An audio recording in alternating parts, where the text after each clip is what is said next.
혹시 요즘 들어 이런 생각을 자주 하시지는 않으십니까? 이제는 나이가 있으니 조심해야지. 겨울에는 괜히 움직이지 말고 가만히 있는 게 나은 것 같네요. 이런 말들이 어느새 자연스럽게 입에 붙어 있지는 않으신지요? 최근 뉴스나 보도를 보면 65세 이상 고령층의 겨울철 활동량이 해마다 줄어들고 있다는 이야기가 자주 나옵니다. 날씨가 추워지면 외출이 줄고 집 안에서 보내는 시간이 길어지며 하루 평균 걸음 수가 눈에 띄게 감소한다고 합니다. 특히 70대 이후에는 겨울이 되면 평소보다 움직임이 절반 가까이 줄어드는 경우도 적지 않다고 합니다. 숫자로 보면 그저 통계처럼 느껴질 수 있지만 이 변화가 실제 삶에서는 어떤 의미를 가지는지 생각해 보신 적 있으십니까? 우리는 흔히 나이가 들면 몸이 약해지는 것이 당연하다고 말합니다. 그래서 겨울이 되면 더더욱 조심해야 하고 넘어질까봐 움직이지 않는 것이 현명한 선택이라고 여깁니다. 하지만 이런 생각이 정말 우리를 지켜주는 선택인지 아니면 오히려 더 빠르게 몸을 약하게 만드는 선택인지는 깊이 고민해 보지 않습니다. 많은 분들이 이 나이에 무슨 운동이냐라고 말하면서도 한편으로는 점점 줄어드는 기력과 예전 같지 않은 몸 상태의 마음 한구석이 불안해지기도 합니다. 65세를 넘기고 70대에 접어들면 몸이 보내는 신호는 예전보다 훨씬 분명해집니다. 아침에 일어날 때 관절이 뻣뻣하게 느껴지고 잠깐만 움직여도 숨이 차며 예전에는 쉽게 들던 물건이 무겁게 느껴지기도 합니다. 그런데 이상하게도 우리는 이 신호를 이제 그럴 나이니까라는 말로 넘겨버립니다. 정말 그럴 나이이기만 한 걸까요? 아니면 우리가 놓치고 있는 선택의 차이일까요? 뉴스에서는 겨울철 노인 사고 중 상당수가 집 안에서 발생한다고 말합니다. 미끄러지지 않기 위해 움직이지 않다 보니 오히려 근력이 약해지고 균형 감각이 떨어져 작은 동작에도 위험해진다는 이야기입니다. 움직이지 않아서 안전해지는 것이 아니라 움직이지 않아서 더 불안해지는 역설적인 상황이 벌어지고 있는 것입니다. 이 사실을 알고 나면 겨울에 가만히 있는 것이 정말 최선인지 다시 생각해 보게 됩니다. 지금 이 영상을 듣고 계신 분들께 조심스럽게 여쭤보고 싶습니다. 겨울이 되면 몸이 더 굳는다고 느끼시나요? 예전보다 하루가 더 길고 움직일 일이 줄어들었다고 느끼시나요? 혹시 마음속으로는 이렇게 계속 지내도 괜찮을까라는 질문을 하고 계시지는 않으신가요? 이 영상은 그런 질문을 마음속에 품고 계신 분들을 위해 준비했습니다. 겨울이라는 계절, 그리고 65세 이후의 나이에서 우리가 흔히 당연하게 받아들였던 생각들, 과연 그것들이 정말 옳은 선택이었는지 차분히 짚어보려 합니다. 지금까지와는 조금 다른 관점으로 겨울철의 몸과 삶을 바라보는 이야기를 드리려고 합니다. 이야기를 시작하기 전에 한 가지만 부탁드리겠습니다. 이 영상이 도움이 될 것 같다고 느껴지신다면 구독과 좋아요, 그리고 알림 설정까지 눌러주시면 마음의 지혜 채널을 이어가는 데 큰 힘이 됩니다. 이제부터 겨울철, 그리고 65세 이후의 삶을 조금 다른 시선으로 바라보는 이야기를 시작해 보겠습니다. 첫 번째는 겨울철 실내 걷기입니다. 많은 분들이 운동이라고 하면 특별한 장비나 복잡한 동작을 떠올리십니다. 하지만 65세를 넘기고 특히 70대 이후의 몸에는 가장 기본적인 움직임이 가장 강력한 운동이 됩니다. 그 중에서도 걷기는 겨울철 노인에게 가장 안전하면서도 효과적인 움직임입니다. 겨울이 되면 이런 생각이 먼저 듭니다. 추운데 굳이 움직여야 하나? 집 안에 있는 게 더 안전하지 않을까? 실제로 많은 어르신들이 미끄러질까봐 외출을 줄이고 하루 대부분을 앉아서 보내십니다. 그런데 문제는 이 가만히 있음이 몸을 쉬게 하는 것이 아니라 몸의 기능을 빠르게 잠재운다는 점입니다. 걷지 않기 시작하면 다리 힘이 약해지고 다리 힘이 약해지면 균형 감각이 떨어집니다. 균형이 무너지면 작은 움직임에도 불안해지고 결국 더 움직이지 않게 되는 악순환이 시작됩니다. 뉴스에서도 자주 언급되는 내용이 있습니다. 겨울철 65세 이상 어르신 사고의 상당수가 야외가 아니라 집 안에서 발생한다는 이야기입니다.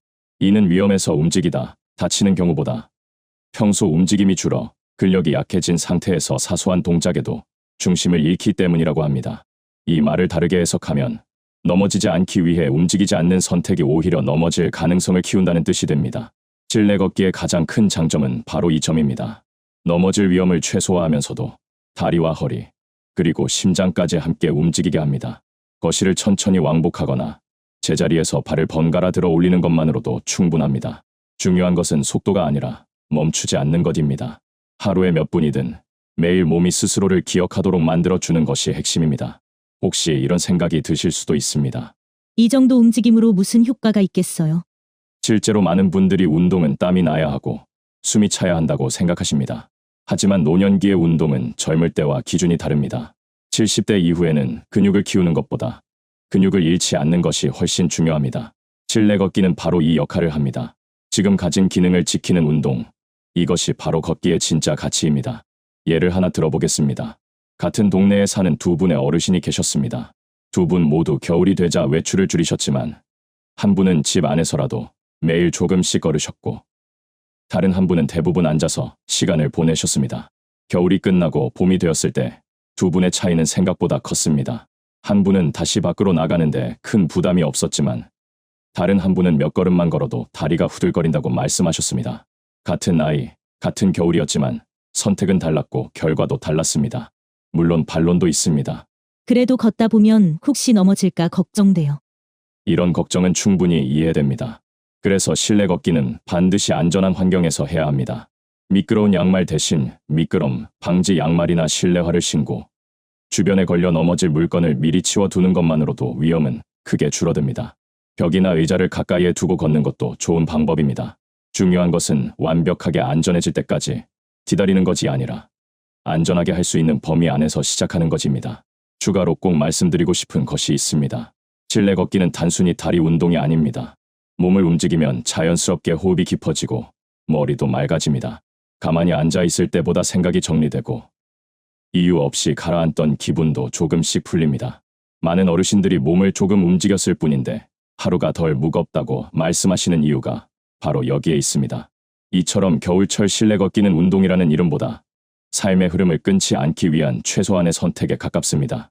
몸을 계속 쓰겠다는 의지의 표현이기도 합니다. 두 번째는 의자를 이용한 하체 근력 운동입니다. 많은 분들이 나이가 들수록 가장 먼저 느끼는 변화가 무엇이냐고 묻는다면 대부분 이렇게 말씀하십니다. 다리에 힘이 없어요. 앉았다 일어날 때가 제일 힘들어요. 특히 65세를 넘기고 70대에 접어들면 이 변화는 어느 날 갑자기 찾아온 것처럼 느껴지기도 합니다. 사실 다리 힘이 약해지는 것은 하루아침에 생기는 일이 아닙니다. 조금씩 아주 천천히 줄어들다가 어느 순간 일상에서 불편함으로 드러나는 것입니다. 문제는 이 다리 힘이 단순히 걷는 능력만 좌우하는 것이 아니라는 점입니다. 의자에서 일어나는 동작, 화장실에서 자세를 바꾸는 동작, 버스나 지하철에서 균형을 잡는 동작까지 거의 모든 생활의 기본이 다리 힘에서 시작됩니다. 뉴스나 보도를 보면 겨울철 65세 이상 어르신 낙상 사고의 많은 경우가 넘어지려고 해서가 아니라 일어나다가 몸을 돌리다가 순간적으로 힘이 빠지면서 발생한다고 합니다. 이는 다리 근력이 약해지면서 몸을 지탱하는 힘이 부족해졌기 때문입니다. 그런데도 많은 분들이 근력 운동이라고 하면 무거운 아령이나 복잡한 기구를 떠올리며 그건 내 나이에 무리다라고 생각하십니다. 바로 이 지점에서 의자를 이용한 운동이 의미를 가집니다. 의자는 이미 우리 삶 속에 가장 익숙한 도구입니다. 특별한 준비가 필요하지도 않고 부담스럽지도 않습니다. 하지만 이 평범한 의자를 제대로 활용하면 겨울철 노인에게 가장 중요한 하체 근력을 안전하게 지킬 수 있습니다. 방법은 생각보다 단순합니다. 의자에 앉았다가 천천히 일어나고 다시 천천히 앉는 동작입니다. 겉보기에는 너무 쉬워 보일 수 있습니다. 그래서 이게 무슨 운동이냐고 생각하실 수도 있습니다. 하지만 이 동작 하나에 허벅지, 엉덩이, 허리 주변 근육이 모두 사용됩니다. 특히 앉을 때 천천히 내려오는 과정이 중요합니다. 이때 다리 근육이 몸의 무게를 버티면서 자연스럽게 힘을 쓰게 됩니다. 공감하실 이야기 하나를 드려보겠습니다. 어떤 어르신은 예전에는 소파에서 일어나는 것이 아무렇지 않았는데 어느 날부터 팔로 짚지 않으면 일어나기 힘들어졌다고 합니다. 처음에는 나이 들어서 그렇지라고 넘겼지만 점점 외출도 줄고 앉아있는 시간이 늘어났습니다. 그러다 의자에서 일어나는 연습을 매일 몇 번씩 하게 되었고 몇 달 뒤에는 팔에 의지하지 않고도 자연스럽게 일어날 수 있게 되었다고 말씀하셨습니다. 대단한 운동을 한 것이 아니라 일상의 동작을 의식적으로 반복했을 뿐이었습니다. 물론 걱정도 있습니다. 하다가 무릎이 아프면 어떡하나요? 허리에 무리가 가지 않을까요? 이런 반론은 충분히 나올 수 있습니다. 그래서 중요한 것이 무리하지 않는 기준입니다. 의자 높이가 너무 낮다면 방석을 하나 올려도 좋고 처음에는 손으로 의자를 살짝 짚어도 괜찮습니다. 중요한 것은 완벽한 자세가 아니라 내 몸이 감당할 수 있는 범위 안에서 반복하는 것입니다. 통증이 느껴진다면 횟수를 줄이고 쉬었다가 다시 시도하면 됩니다. 여기서 한 가지 더 짚고 넘어가야 할 점이 있습니다. 하체 근력은 단순히 넘어짐을 막는 역할만 하지 않습니다. 다리에 힘이 남아있다는 것은 아직 스스로를 돌볼 수 있는 능력이 유지되고 있다는 뜻입니다. 누군가의 도움 없이 일어나고 움직이고 자리를 옮길 수 있다는 것은 노년기에 아주 중요한 자존감과도 연결됩니다. 몸이 할 수 있는 것이 줄어들수록 마음도 함께 위축되기 마련이기 때문입니다. 추가로 말씀드리자면 의자 근력 운동은 하루에 많이 할 필요도 없습니다. 몇 번을 하느냐보다 멈추지 않고 이어가느냐가 더 중요합니다. 겨울철 내내 이 동작을 유지하는 것만으로도 봄이 되었을 때 몸의 상태는 분명히 달라집니다. 특히 실내에서 보내는 시간이 많은 겨울에는 이런 간단한 움직임이 몸을 깨우는 신호가 됩니다. 세 번째는 발목과 균형을 살리는 운동입니다. 많은 분들이 넘어짐 사고를 떠올리면 먼저 다리 힘이나 미끄러운 바닥을 생각하십니다. 하지만 실제로 겨울철 65세 이상 어르신들의 넘어짐 원인을 자세히 들여다보면 다리 힘보다 더 자주 등장하는 요소가 있습니다. 바로 균형 감각, 그리고 발목의 반응 속도입니다. 70대 이후가 되면 이런 경험을 하신 분들이 많으실 겁니다. 평소처럼 방향을 바꾸려다 순간적으로 몸이 휘청거린다거나 작은 문턱을 넘다가 발이 제대로 따라오지 않는 느낌을 받는 경우 말입니다. 다리에 힘이 완전히 없는 것도 아닌데 몸이 말을 듣지 않는 것처럼 느껴질 때가 있습니다. 이것은 근육의 문제라기보다 균형을 잡아주는 신경이 발목의 협응 능력이 둔해졌기 때문인 경우가 많습니다. 뉴스에서도 겨울철 낙상 사고를 분석할 때 미끄러짐보다 순간적인 균형 상실이라는 표현이 자주 등장합니다. 특히 실내에서 방향을 바꾸거나 갑자기 멈추는 동작에서 사고가 발생하는 경우가 많다고 합니다. 이는 눈에 보이는 위험보다 몸 안에서 서서히 약해진 균형 감각이 원인이 되는 경우가 많다는 뜻입니다. 발목은 생각보다 중요한 역할을 합니다.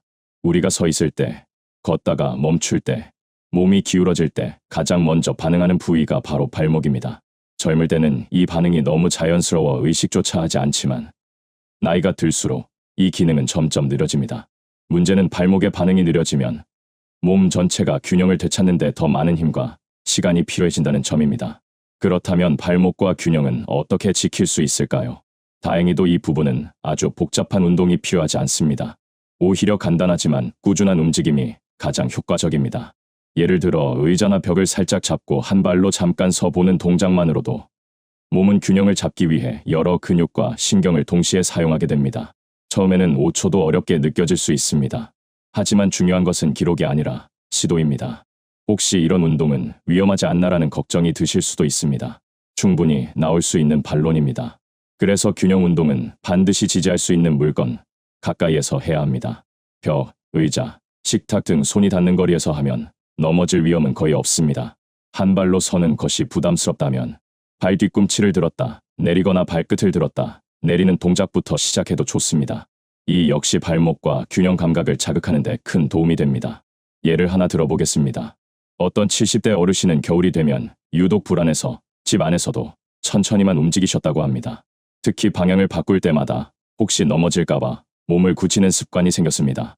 그런데 매일 발목을 돌리고 짧게나마 균형 잡는 연습을 하면서부터 몸의 느낌이 달라졌다고 말씀하셨습니다. 갑자기 날아다니듯 걷게 된 것은 아니지만 적어도 움직일 때의 불안감이 줄어들었다는 것입니다. 여기서 중요한 점이 하나 있습니다. 균형 운동은 단순히 넘어지지 않기 위한 훈련이 아닙니다. 몸이 다시 한번 내가 중심을 잡을 수 있다는 기억을 되살리는 과정입니다. 이 기억이 살아있으면 움직임에 대한 두려움도 함께 줄어듭니다. 반대로 이 기억이 사라지면 실제로 넘어지지 않아도 마음은 이미 움츠러들게 됩니다.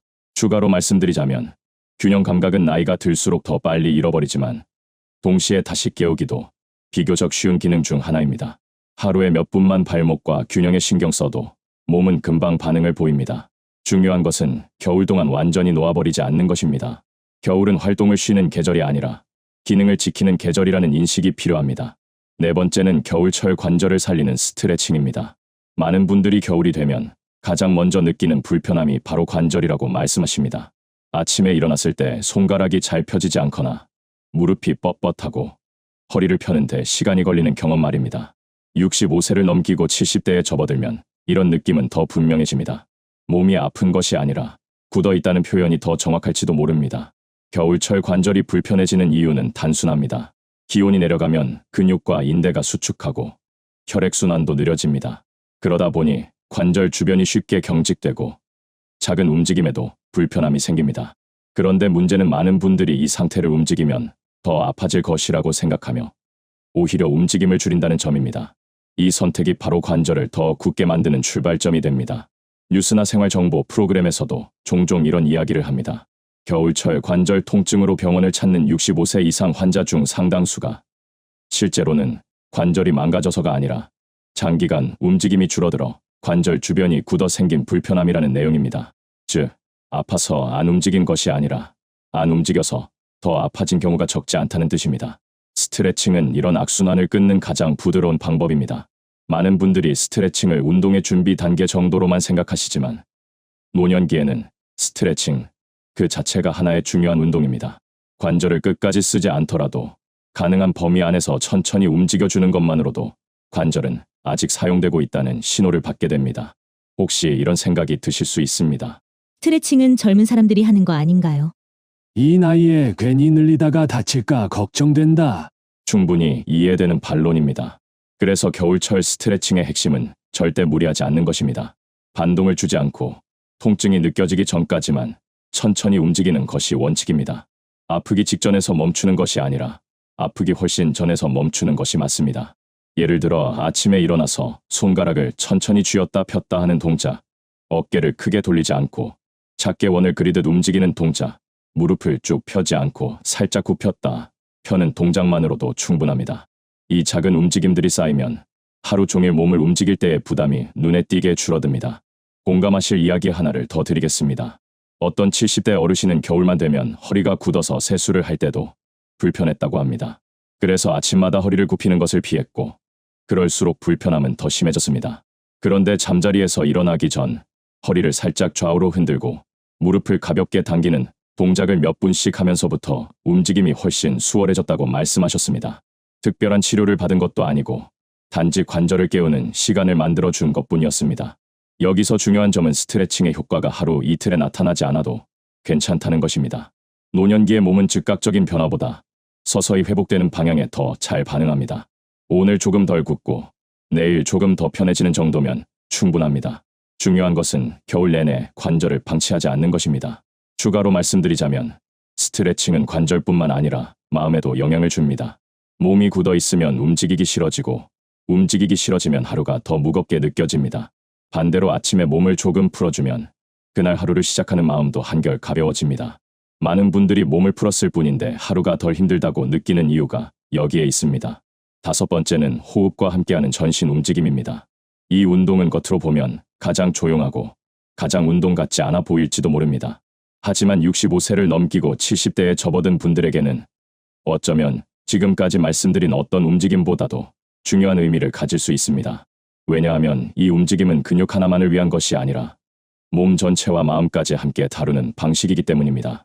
겨울이 되면 많은 어르신들이 이렇게 말씀하십니다. 몸이 자꾸 움츠러들어요. 그런데 이 움츠러듦은 단순히 추워서 생기는 현상만은 아닙니다. 움직임이 줄어들면서 호흡도 얕아지고 호흡이 얕아지면서 몸 전체가 긴장 상태에 머무는 시간이 길어지기 때문입니다. 숨이 얕아지면 몸은 자연스럽게 경직되고 마음도 함께 여유를 잃게 됩니다. 뉴스나 건강 프로그램에서도 가끔 언급되는 이야기가 있습니다. 노년기에 접어들수록 신체 활동 감소와 함께 호흡의 깊이도 줄어드는 경향이 있다는 내용입니다. 숨을 깊게 쉬지 않게 되면 산소 공급이 줄어들고 이로 인해 쉽게 피로해지거나 이유 없이 기운이 빠진 느낌을 받는 경우가 많아진다고 합니다. 하지만 이 변화는 병이 아니라 사용하지 않아서 생기는 변화에 가깝습니다. 호흡과 함께하는 전신 움직임의 핵심은 천천히입니다. 빠르게 움직일 필요도 없고 땀이 날 정도로 할 필요도 없습니다. 의자에 앉은 상태에서 팔을 들어 올리며 천천히 숨을 들이마시고 팔을 내리며 길게 내쉬는 것만으로도 충분합니다. 이 단순한 동작 하나에 어깨, 가슴, 등, 그리고 호흡근까지 함께 움직이게 됩니다. 혹시 이런 생각이 드실 수 있습니다. 이건 운동이라기보다는 그냥 숨 쉬는 거 아닌가요? 충분히 그렇게 느끼실 수 있습니다. 하지만 노년기의 운동은 얼마나 힘드냐가 아니라 얼마나 몸을 깨우느냐가 기준이 됩니다. 깊은 호흡과 함께 몸을 움직이면 잠자고 있던 근육과 신경이 서서히 깨어나기 시작합니다. 공감하실 이야기 하나를 드려보겠습니다. 어떤 70대 어르신은 겨울만 되면 이유 없이 답답하고 하루 종일 기운이 없다고 느끼셨다고 합니다. 특별히 아픈 곳이 있는 것도 아니었지만 몸이 늘 무겁게 느껴졌다고 합니다. 그러다 아침마다 몇 분씩 숨을 깊게 쉬면서 팔과 어깨를 천천히 움직이는 습관을 들이셨고 얼마 지나지 않아 몸이 가볍다기보다는 하루를 시작할 여유가 생겼다라고 표현하셨습니다. 이것이 바로 호흡과 움직임이 함께 만들어내는 변화입니다. 물론 반론도 있을 수 있습니다. 숨 쉬는 걸로 뭐가 달라지겠어요? 하지만 우리는 이미 경험으로 알고 있습니다. 긴장되거나 불안할 때 숨을 깊게 쉬면 마음이 조금 가라앉는다는 것을 말입니다. 몸도 마찬가지입니다. 호흡이 깊어지면 몸은 위험 신호를 내리는 대신 안정 신호를 받게 됩니다. 이 상태에서 움직이는 몸은 훨씬 부드럽고 부담도 적습니다. 추가로 중요한 점이 하나 더 있습니다. 이 전신 움직임은 다른 운동들과 연결되는 다리 역할을 합니다. 걷기, 하체 근력, 균형, 스트레칭으로 몸을 지켰다면 호흡과 전신 움직임은 이 모든 것을 하나로 묶어줍니다. 각각 따로 놀던 움직임들이 하나의 흐름으로 이어지게 만드는 것입니다. 특히 겨울철처럼 활동이 줄어드는 시기에는 이 흐름이 끊기지 않도록 붙잡아주는 역할을 합니다. 그리고 이 움직임의 가장 큰 장점은 몸 상태가 좋지 않은 날에도 할 수 있다는 점입니다. 오늘은 걷기가 힘들어도, 무릎이 불편해도, 의자에 앉아 숨을 고르고 팔을 움직이는 것만으로도 오늘도 내 몸을 완전히 놓지는 않았다는 신호를 줄 수 있습니다. 이 신호가 쌓이면 몸은 다시 움직일 준비를 합니다. 우리는 살면서 참 많은 말을 듣고 살아왔습니다. 젊을 때는 앞으로 나아가라는 말을 들었고, 어느 정도 나이가 들면 이제는 내려놓으라는 말을 듣습니다. 그리고 65세를 지나 70대에 들어서면 세상은 우리에게 조용히 있으라고, 무리하지 말라고 말합니다. 하지만 과연 그것이 정말 지혜로운 삶의 방향일까요? 나이가 들수록 삶은 점점 줄어드는 것처럼 보입니다. 할 수 있는 일이 하나씩 사라지고 움직임도 줄고 만나는 사람도 줄어듭니다. 그래서 우리는 어느 순간부터 이제는 어쩔 수 없다라는 말을 너무 쉽게 입에 올립니다. 하지만 인생은 끝나는 방향으로만 흐르지는 않습니다.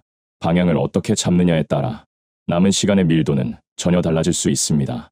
겨울이라는 계절은 우리에게 많은 것을 가르쳐 줍니다. 겉으로 보면 모든 것이 멈춘 것처럼 보이지만 땅속에서는 다음 계절을 준비하는 움직임이 계속됩니다. 사람의 삶도 다르지 않습니다. 겉으로 드러나지 않아도 조용히 자신을 돌보는 시간은 다음 날을 지탱하는 힘이 됩니다. 어느 오래된 글에는 이런 말이 있습니다. 사람은 나이가 들어서 늙는 것이 아니라 움직임을 멈출 때 늙는다. 이 말은 속도를 말하는 것이 아닙니다. 많이 하라는 말도 아닙니다. 다만 완전히 놓지 말라는 이야기입니다. 아주 작아도 좋으니 자기 삶을 계속 이어가고 있다는 신호를 스스로에게 보내라는 뜻입니다. 또 이런 말도 있습니다. 오늘의 몸은 어제의 선택이고 내일의 몸은 오늘의 태도다. 이 말은 우리를 불안하게 만들기 위해 존재하는 말이 아닙니다. 오히려 위로에 가깝습니다. 오늘 하루를 완벽하게 살지 않아도 괜찮다는 뜻이기 때문입니다. 다만 오늘을 완전히 포기하지 않으면 된다는 이야기입니다. 지혜란 거창한 것이 아닙니다. 젊은 시절처럼 할 수 없다는 사실을 인정하면서도 그럼에도 불구하고 지금 할 수 있는 것을 찾아가는 태도입니다. 몸이 예전 같지 않다는 것을 알기에 더 조심스럽게, 더 부드럽게 스스로를 대하는 마음입니다. 이 영상이 여러분께 무언가를 더 하라고 요구했다면 그것은 지혜 채널의 방식이 아닙니다. 이 영상이 드리고 싶었던 것은 아직 늦지 않았다는 말, 그리고 지금 이 모습 그대로도 삶을 돌볼 수 있다는 안심이었습니다. 오늘 하루가 조금 무겁게 느껴졌다면 그것만으로도 충분히 잘 살아내신 겁니다. 그리고 이 영상을 끝까지 들으셨다면 여러분은 이미 스스로를 포기하지 않은 분들입니다. 이야기를 마치기 전에 한 가지 부탁드리겠습니다. 마음의 지혜 채널의 이야기가 여러분의 하루의 작은 쉼표가 되었다면 구독과 좋아요, 그리고 알림 설정까지 눌러주시면 앞으로도 이런 이야기들을 계속 전해드릴 수 있습니다. 여러분의 참여 하나하나가 이 채널을 이어가는 큰 힘이 됩니다. 마음의 지혜 채널은 앞으로도 빠르지 않아도 괜찮은 삶, 조용하지만 단단한 노년의 시간을 함께 이야기하겠습니다. 끝까지 시청해주셔서 감사합니다.